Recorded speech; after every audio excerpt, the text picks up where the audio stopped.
कहते हैं कि ईश्वर का प्रकट शब्द ओम है, वह इस पर जोर क्यों देता है? ईश्वर के लिए सैकड़ों शब्द हैं। एक विचार 1000 शब्दों से जुड़ा है। विचार, ईश्वर सैकड़ों शब्दों से जुड़ा है और उनमें से प्रत्येक ईश्वर के प्रतीक के रूप में खड़ा है। लेकिन इन सभी शब्दों में एक सामान्यीकरण होना चाहिए। इन सभी प्रतीकों का कोई आधार होना चाहिए। ध्वनि बनाने में हम स्वरयंत्र और तालु को ध्वनि बोर्ड के रूप में उपयोग करते हैं। क्या कोई ऐसी भौतिक ध्वनि है जिसकी अभिव्यक्ति सभी अन्य ध्वनियों में होनी चाहिए, जो सबसे स्वाभाविक ध्वनि है? ओम ऐसी ध्वनि है, सभी ध्वनियों का आधार है। पहला अक्षर ए मूल ध्वनि है, कुंजी है। दूसरा है यू, जिसका उच्चारण जीभ या तालु के किसी भी हिस्से को छुए बिना किया जाता है।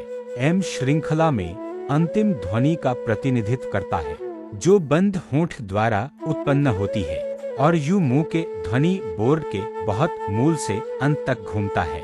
इस प्रकार ओम ध्वनि उत्पादन की पूरी घटना का प्रतिनिधित्व करता है। इस प्रकार यह प्राकृतिक प्रतीक होना चाहिए, सभी प्रकार की ध्वनियों का मैट्रिक्स। यह उन सभी शब्दों की पूरी श्रृंखला और संभावना को दर्शाता है जिन्हें बनाया जा सकता है। इन अटकलों के अलावा हम देखते हैं कि इस ओम शब्द के इर्द गिर्द भारत के सभी अलग अलग धार्मिक विचार केंद्रित हैं।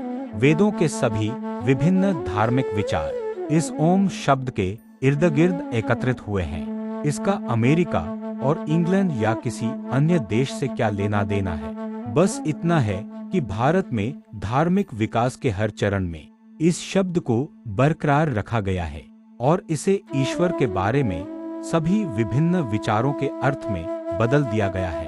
अद्वैतवादियों, द्वैतवादियों, एकद्वैतवादियों, अलगाववादियों और यहाँ तक कि नास्तिकों ने भी इस ओम को अपनाया।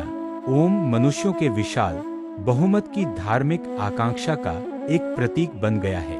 उदाहरण के लिए अंग्रेजी शब्द गॉड को ही लें।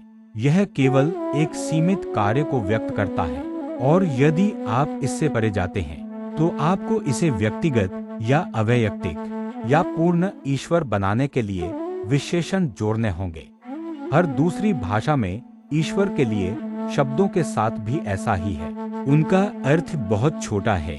हालांकि यह शब्द ओम अपने चारों ओर सभी विभिन्न अर्थों को समेटे हुए है। इस प्रकार इसे सभी को स्वीकार करना चाहिए।